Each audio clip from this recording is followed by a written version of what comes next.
The story you are about to hear represents a missing piece in the puzzle of modern history. Without this knowledge, many contemporary events are simply beyond understanding. You are about to hear a man tell you that the major tax-exempt foundations of this land, since at least 1945, have been operating to promote a hidden agenda. And that agenda has nothing to do with the surface appearance of charity, good works, or philanthropy.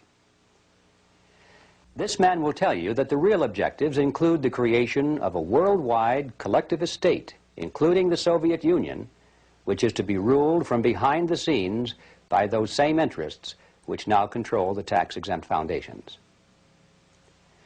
The man who tells this story is none other than Mr. Norman Dodd, who in 1954 was the staff director of the Congressional Special Committee to investigate tax-exempt foundations, sometimes referred to as the Reese Committee, in recognition of its chairman, Congressman Carroll Reese. The interview you are about to see was conducted by me in 1982. I had no immediate use for the material at that time, but I realized that Mr. Dodd's story was of extreme importance, and since he was advanced in age and not in good health, I simply wanted to capture his recollections on videotape while he was still with us. It was a wise decision because Mr. Dodd did pass away just a short time afterward. In recent months, there has been a resurgence of interest in the substance of Mr. Dodd's story, and we have decided to make it available to the general public. And so what now follows is the full, unedited interview, broken occasionally only for a tape change or to omit the sound of a passing airplane. It stands on its own as an important piece in the puzzle of modern history.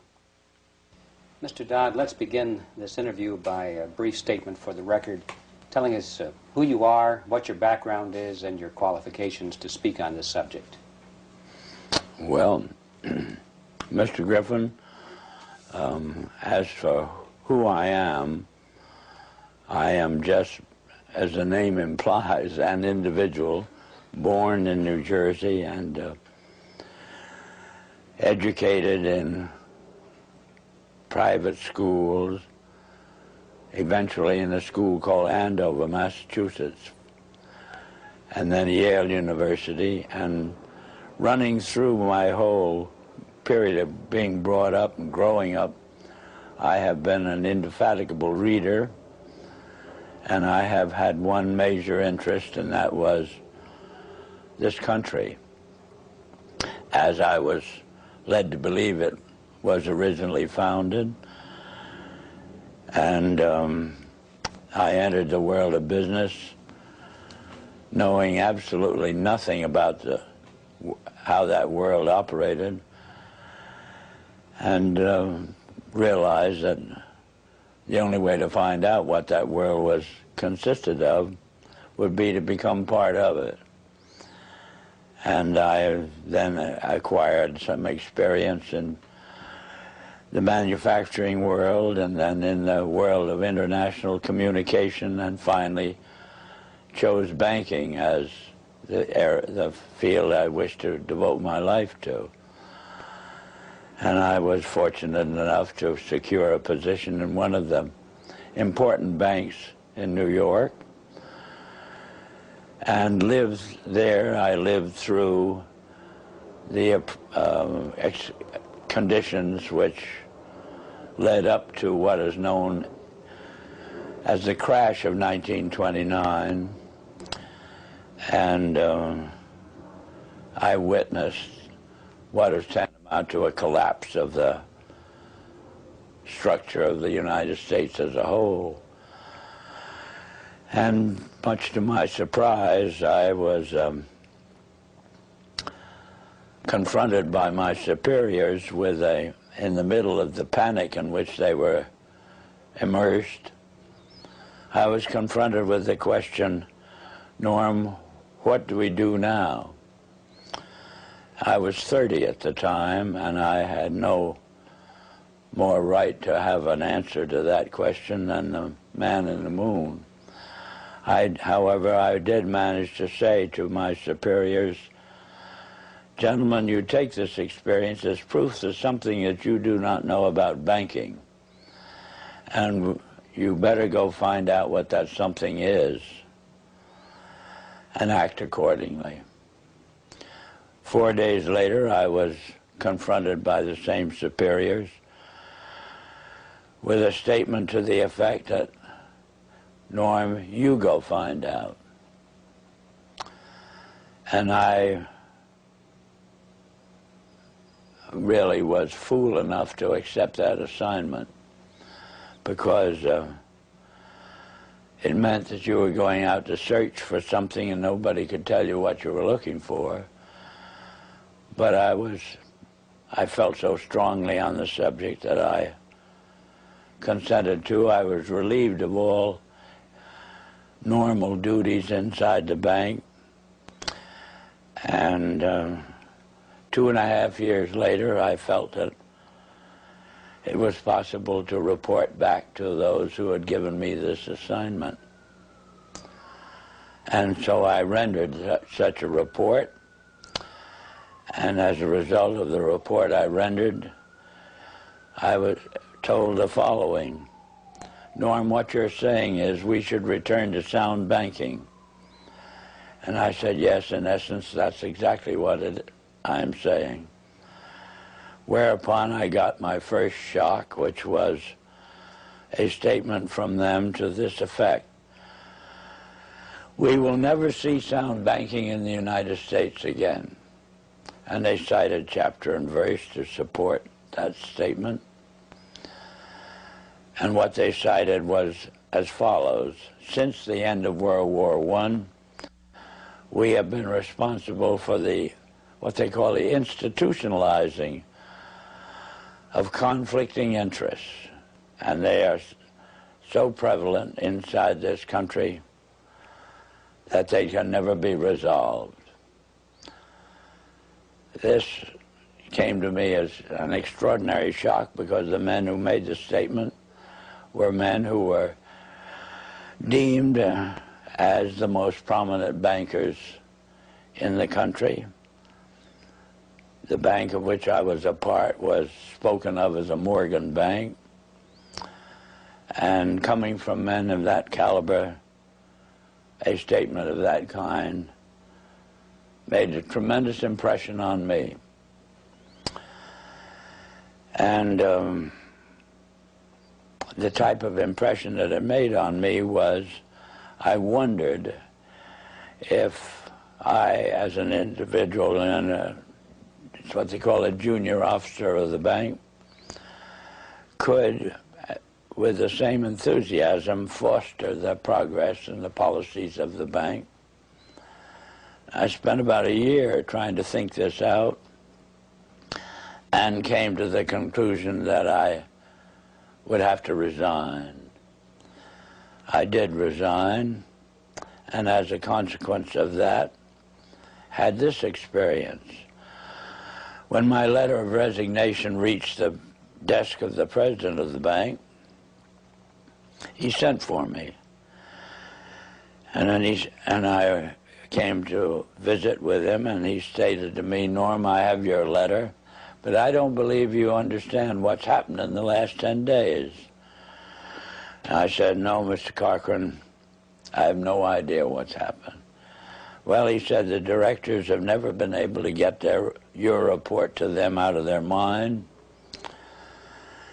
And as a result, they have decided that you, as an individual, must begin at once, and you must reorganize this bank in keeping with your own ideas. And he then said, now, can I tear up your letter? And inasmuch as what had been said to me was offering me, at the age of, by then, 33, about as fine an opportunity for service to the country as I could imagine, I said yes. And they said they wished me to begin at once. And I did, and suddenly, in the span of about 6 weeks, I was not permitted to do another piece of work. And every time I brought the subject up, I was kind of patted on the back and said, and told, stop worrying about it, Norm. Pretty soon you'll be a vice president, and then you will have quite a handsome salary and ultimately be able to retire on a very worthwhile pension. In the meantime, you can play golf and tennis to your heart's content on weekends. Well, Mr. Griffin, I found I couldn't do it. I spent a year figuratively with my feet on the desk doing nothing, and I just couldn't adjust to it. So I did resign. And this time, my resignation stuck, and then I got my second shock, which was the discovery that the doors of every bank in the United States were closed to me, and I never could get a job, as it were, in a bank. So I found myself, for the first time since I'd graduated from college, out of a job. And from there on, I followed various branches of the financial world, ranging from investment counsel to membership of the stock exchange, and finally ended up as an advisor to a few individuals who had capital funds to look after.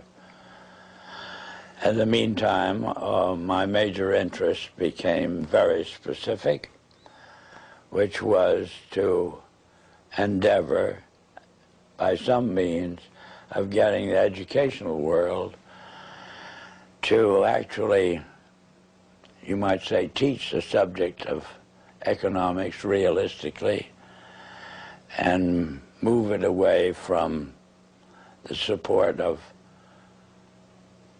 various speculative activities that characterize our country. And I have had that interest, and you know how as you generate a specific interest, you find yourself gravitating toward persons with similar interests.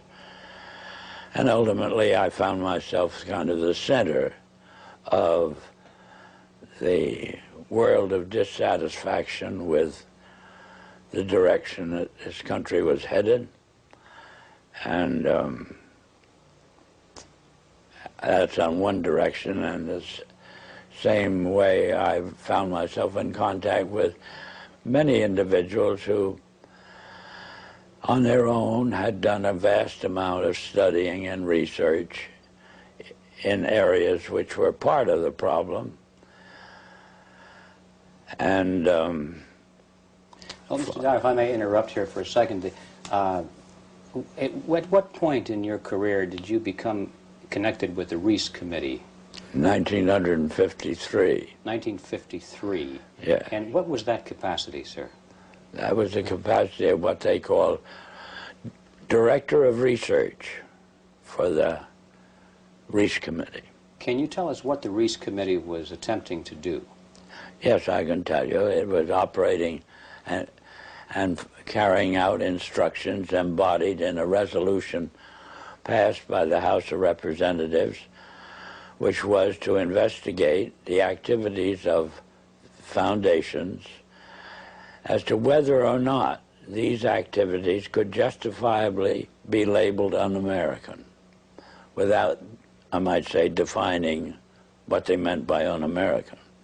But that was the resolution, and the committee had then the task of selecting a council, and the council in turn had the task of selecting a staff, and he had to have somebody who would direct the work of that staff, and that was what they meant by the Director of Research. What were some of the details, the specifics that you told the committee at that time? Well, Mr. Griffin, in that report, I specifically, number one, defined what was, to us, what was meant by the phrase un-American. And we defined that in our way as being a determination to effect changes in the country by unconstitutional means. We have plenty of constitutional procedures, assuming that we wish to effect a change in the form of government or that sort of thing. And therefore, any effort in that direction which did not avail itself of the procedures which were authorized by the Constitution could be justifiably called un-American. That was the start of educating them up to that particular point. The next thing was to educate them as to the effect on the country as a whole of the activities of large endowed foundations over the then past 40 years. What was that effect, sir? That effect was to orient our educational system away from support of the principles embodied in the Declaration of Independence and implemented in the Constitution, and educated them over to the idea that the task now was, as a result of the orientation of education, to away from these briefly stated principles and self-evident truths. And that's what had been the effect of the wealth which constituted the endowments of those foundations that had been in existence over the largest portion of the span of 50 years, and holding them responsible for this change. And what we were able to bring forward was that what we had uncovered was the determination of these large endowed foundations through their trustees to actually get control over the content of American education. There's quite a bit of publicity given to your conversation with Rowan Gaither. Would you please tell us who he was and what was that conversation you had with him? Rowan Gaither was at that time president of the Ford Foundation. And Mr. Gaither had sent for me when I found it convenient to be in New York, asked me to call upon him at his office, which I did. And on arrival, after a few amenities, Mr. Gaither said, "Mr. Dodd, we've asked you to come up here today because we thought that possibly off the record you would tell us why the Congress is interested in the activities of foundations such as ourselves." And before I could think of how I would reply to that statement, Mr. Gaither then went on voluntarily and stated, he said, "Mr. Dodd, all of us that have a hand in the making of policies here have had experience either with the OSS during the war or the European Economic Administration after the war. We've had experience operating under directives, and these directives emanate and did emanate from the White House. Now we still operate under just such directives. Would you like to know what the substance of these directives is?" And I said, "Yes, Mr. Gaither, I'd like very much to know." Whereupon he made this statement to me, namely, "Mr. Dodd, we here operate on in response to similar directives, the substance of which is that we shall use our grant-making power so to alter life in the United States that it can be comfortably merged with the Soviet Union." Well, parenthetically, Mr. Griffin, nearly fell off the chair. I of course, didn't, but my response to Mr. Gaither then was, well, Mr. Gaither, I can now answer your first question. You forced the Congress of the United States to spend $150,000 to find out what you just told me.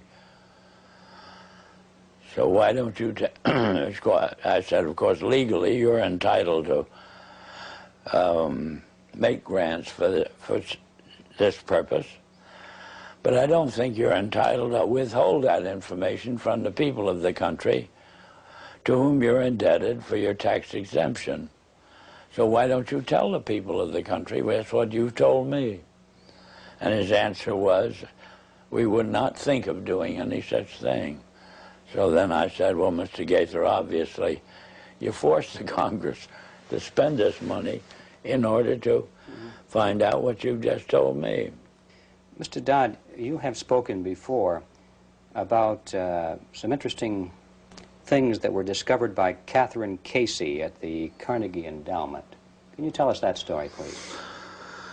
Yes, I'm glad to, Mr. Griffin. This experience that you have just referred to came about in response to a letter which I had written to the Carnegie Endowment for International Peace, asking certain questions and gathering certain information. And on the arrival of that letter, Dr. Johnson, who was then president of the Carnegie Endowment, telephoned me and said, did I ever come up to New York? And I said, yes, I did, more or less each weekend. And he said, well, when you're next here, will you drop in and see us? Which I did. And again, on arrival at the office of the endowment, I found myself in the presence of Dr. Joseph Johnson, the president, who was a successor to Alger Hiss, two vice presidents, and their own counsel, a partner in the firm, Sullivan and Cromwell. And Dr. Johnson said, after, again, amenities, Mr. Dodd, we have your letter. We can answer all those questions, but it'd be a great deal of trouble. And we have a counter-suggestion. And our counter-suggestion is that if you can spare a member of your staff for 2 weeks and send that member up to New York, we will give to that member a room in the library and the minute books of this foundation since its inception. And we think that whatever you want to find out or the Congress wants to find out will be obvious from those minutes. Well, my first reaction was they lost their mind. I had a pretty good idea of what those minutes would contain, but I realized that Dr. Johnson had only been in office 2 years, and the vice presidents were relatively young men, and counsel seemed to be also a young man, and I guessed that probably they'd never read the minutes themselves. And so I said I had somebody, I would take it. I would accept their offer, and I went back to Washington, and I selected the member of my staff who was on my staff, having been a practicing attorney in Washington, but she was on my staff to see to it that I didn't break any congressional procedures or rules. In addition to which, she was unsympathetic to the purpose of the investigation.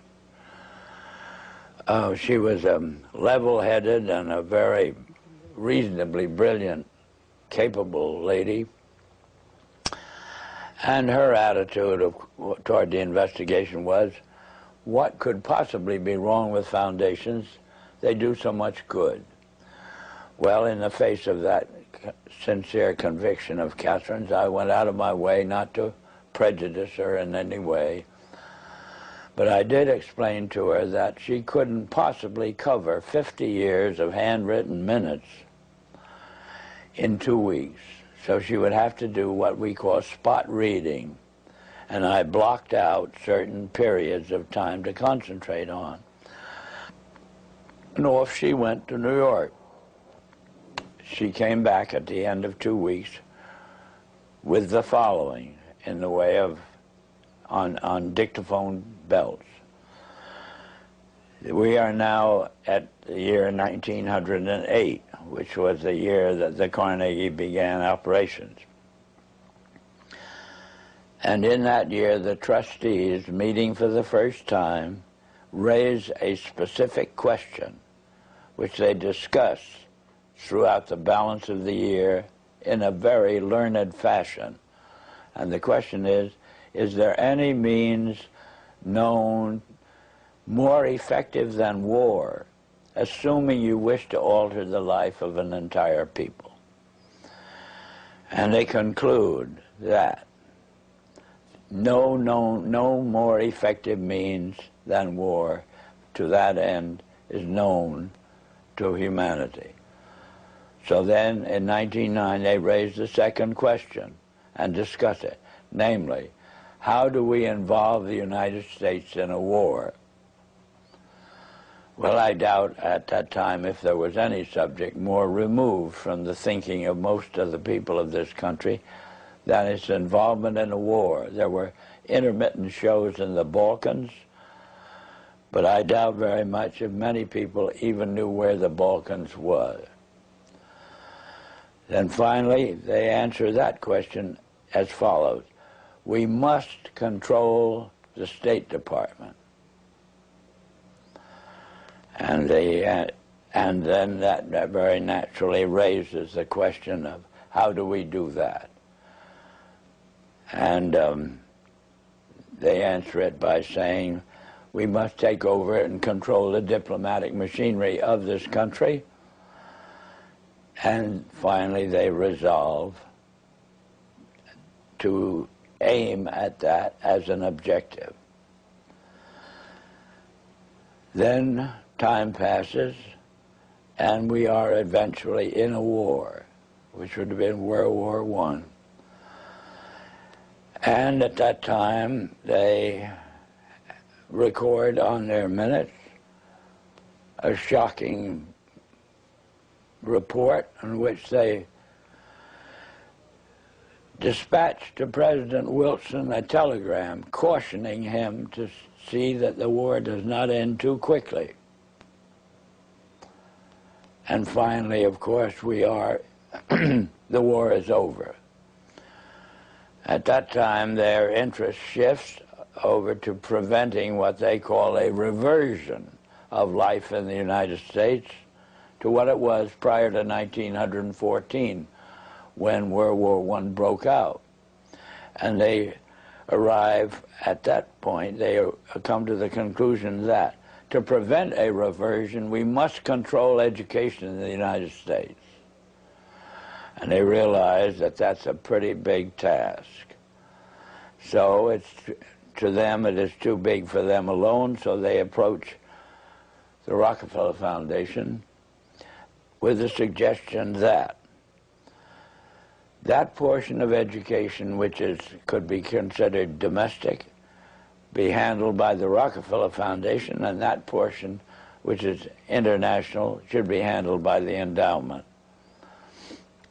And they then decide that the key to the success of these two operations lay in an alteration of the teaching of American history.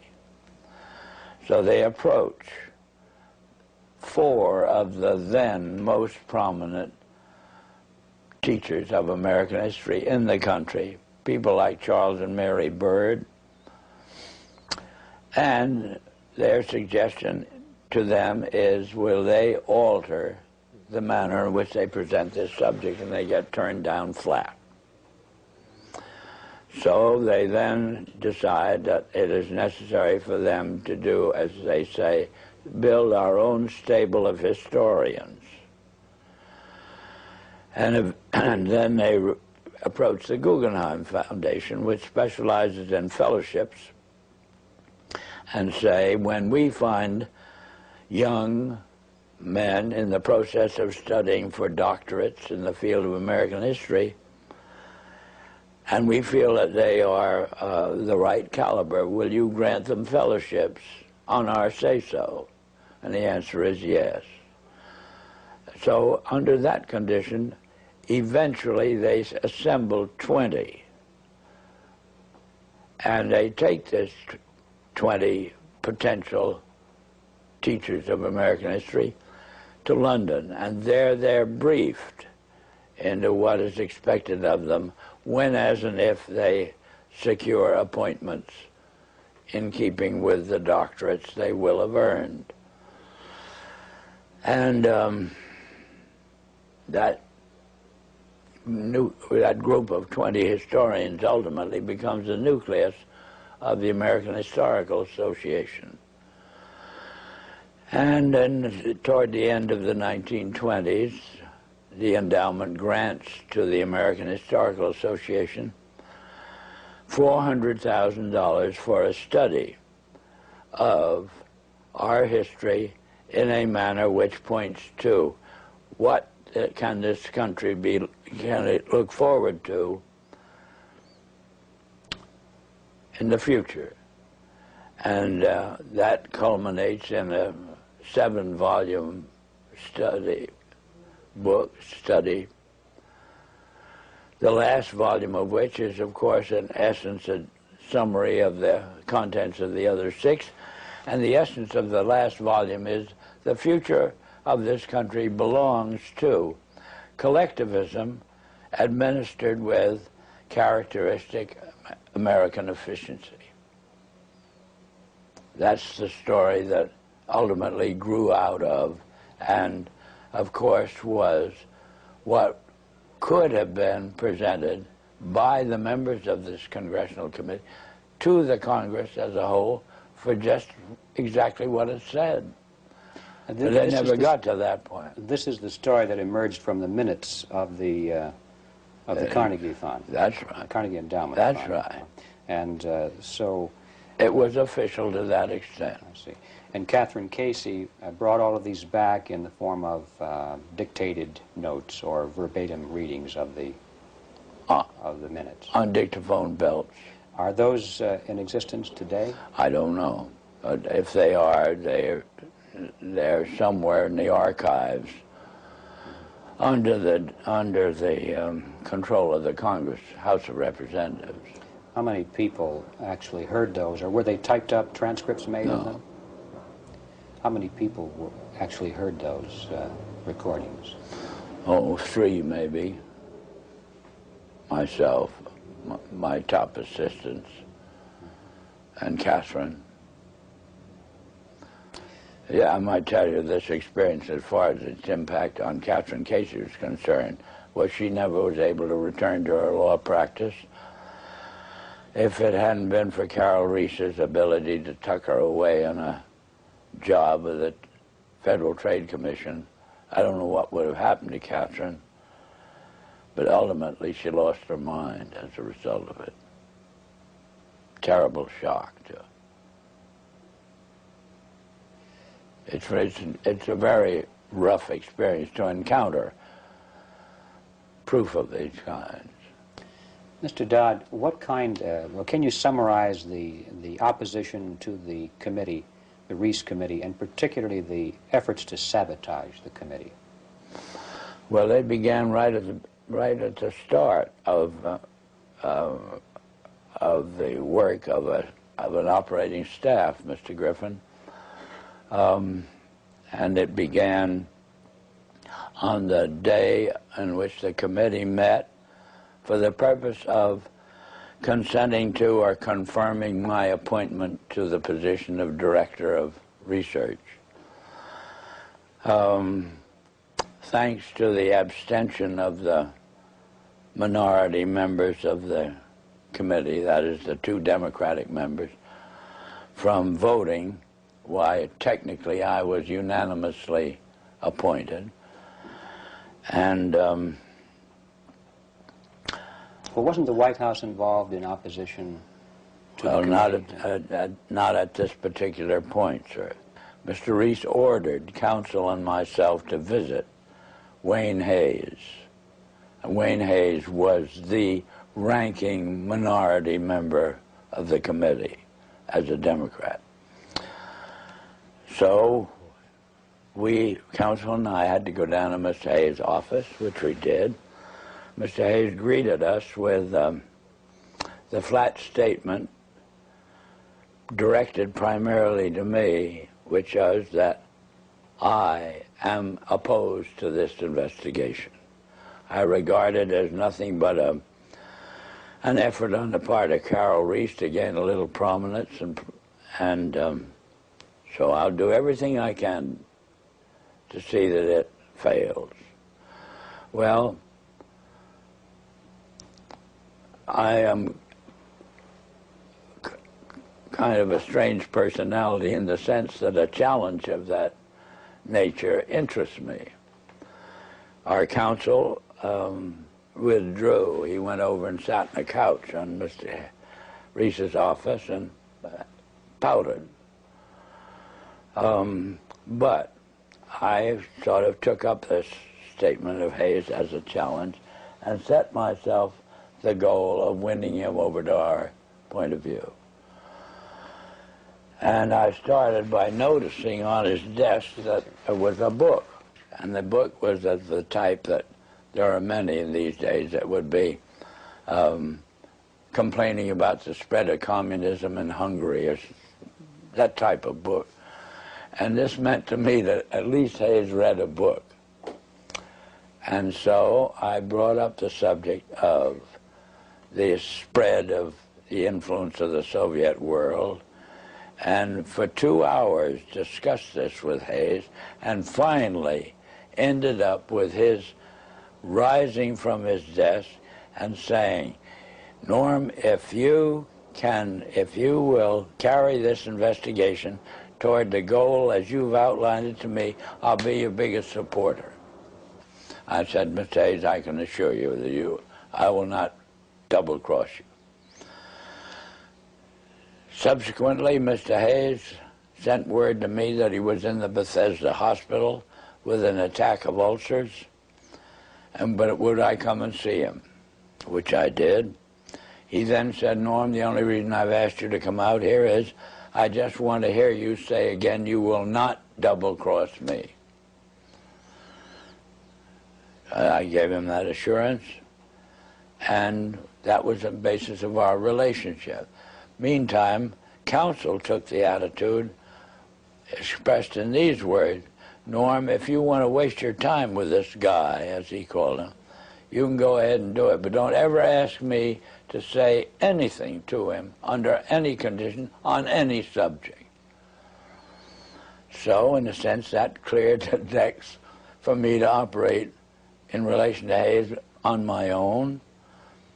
And as time passed, Hayes offered friendship, which I hesitated to accept because of his vulgarity. And I didn't want to get mixed up with him socially under any condition. Well, that was our relationship for about 3 months, and then eventually I had occasion to add to my staff, and as a result of adding to my staff a top-flight intelligence officer, both the Republican National Committee and the White House were resorted to stop me from continuing this investigation in the direction that Carol Reese had personally asked me to do, which was to utilize this investigation, Mr. Griffin, to uncover the fact that this country had been the victim of a conspiracy. That was Mr. Reese's conviction. I eventually agreed to carry it out. I explained to Mr. Reese that his own counsel wouldn't go in that direction. He gave me permission to disregard our own counsel. And I had then to set up an aspect of the investigation outside of our office, more or less secret. And the Republican National Committee got wind of what I was doing, and they did everything they could to stop me. They appealed to counsel to stop me, and finally they resorted to the White House. Was their objection because of what you were doing, or because of the fact that you were doing it outside of the official auspices of the committee? No, their objection was, as they put it, my devotion to what they call anti-Semitism. That was a cooked-up idea, but in other words, it wasn't true at all. But anyway, that's the way I expressed it. And excuse me, why? And they made it stick. Why did they do that? How could they say that? Well, they could say it, Mr. Griffin, but they had to have something in the way of a rationalization of their decision to do everything they could to stop the completion of this investigation in the direction that it was moving, which would have been an exposure of this Carnegie Endowment story and the Ford Foundation and the Guggenheim and the Rockefeller Foundation, all working in harmony toward the control of education in the United States.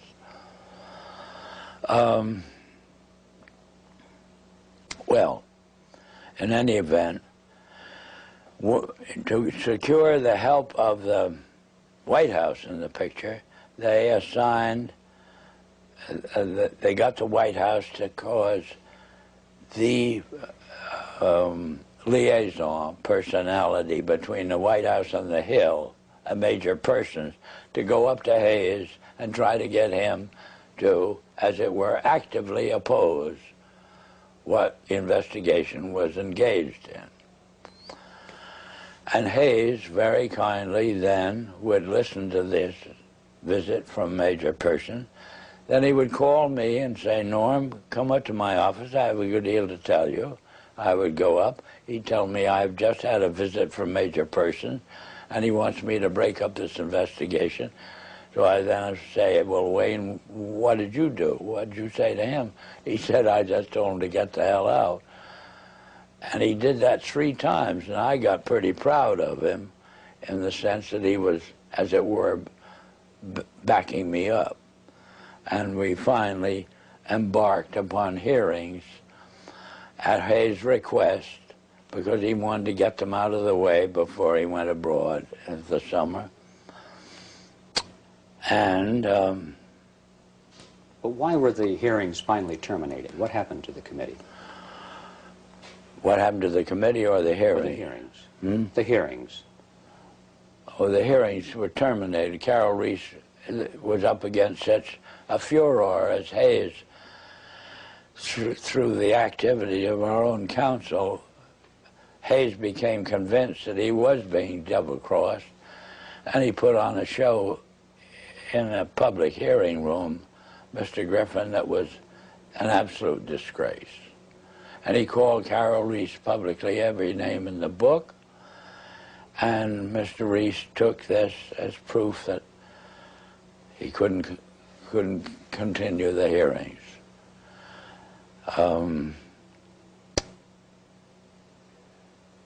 He actually invited me to accompany him when he went down to Hayes' office, and in my presence, with the tears rolling down his face, Hayes apologized to Carol Reese for whatever he'd done and his conduct, and apologized to me. And I thought that would be enough and Carol would resume. But he never did. The charge of anti-Semitism is kind of intriguing to me. What was the basis of that charge?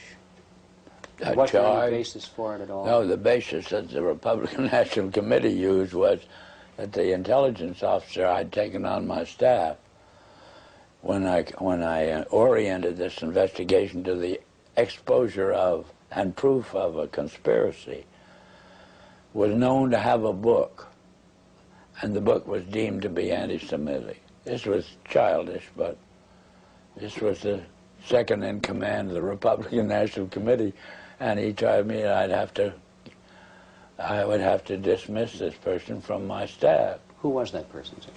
Who was that person? The person? Yes. A Colonel Lee Lorraine. Lee Lorraine. Yeah. And what was his book, do you recall? The title of his book? The book they referred to was called Waters Flowing Eastward, which was a very castigation of the Jewish influence in the world.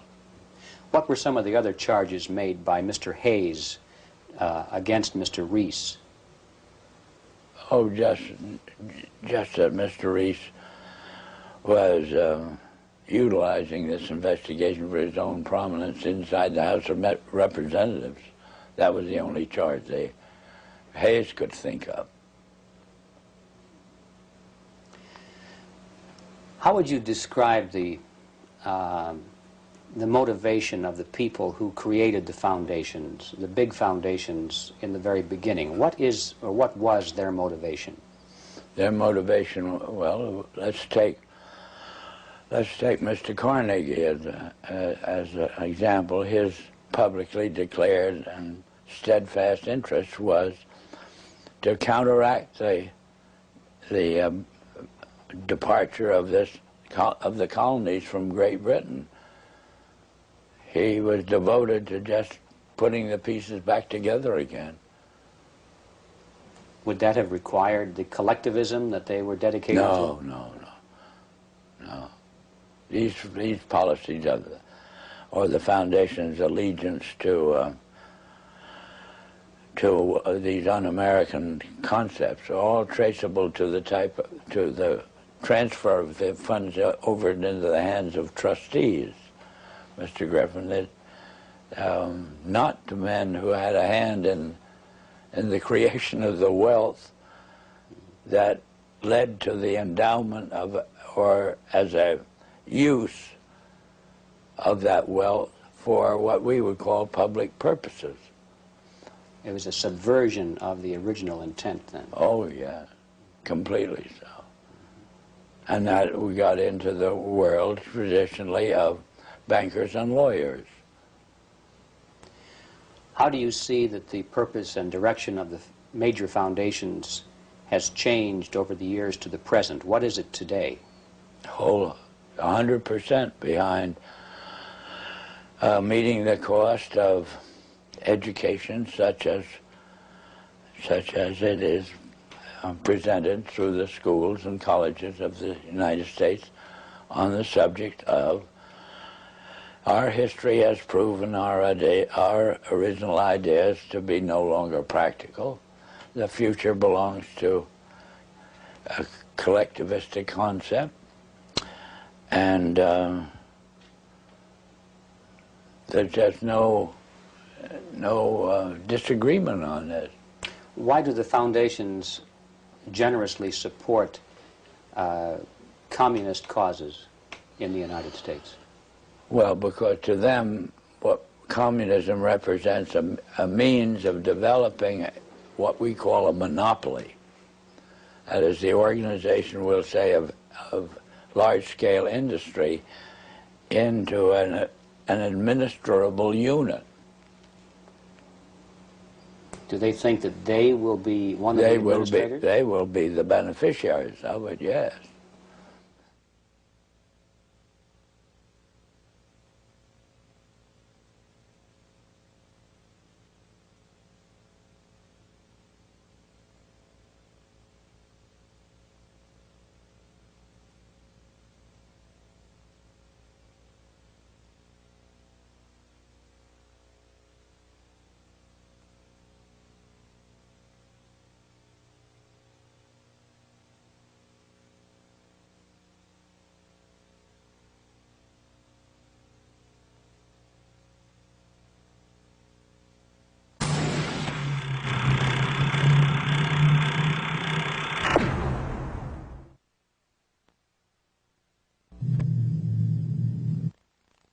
We have seen their kind before.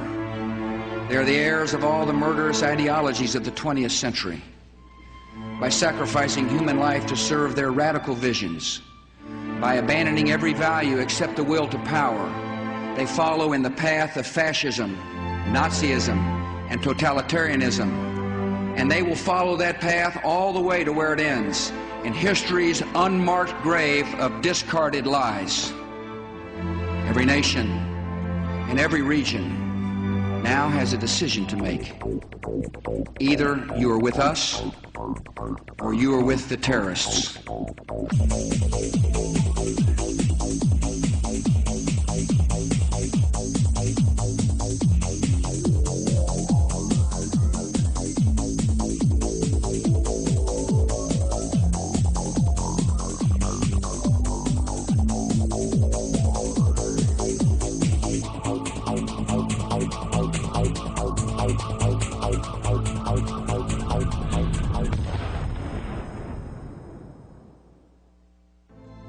Freedom and fear are at war. The advance of human freedom, the great achievement of our time and the great hope of every time, now depends on us. Our nation, this generation, will lift a dark thread of violence from our people and our future. When freedom is lost, it is lost forever. We are losing the right to make our own determinations about what we think, what we eat, how we protect our health, how we protect our children, and whether, in fact, we are members of a free and democratic society. The purpose of education in America today is not education. It is indoctrination, in internationalism, in collectivism, and in atheism, and they're doing a wonderful job. They have to destroy the United States Constitution and our way of life. And they've got to do so in such a way that will actually embrace it. You have to get a hold of the minds of the young. Why?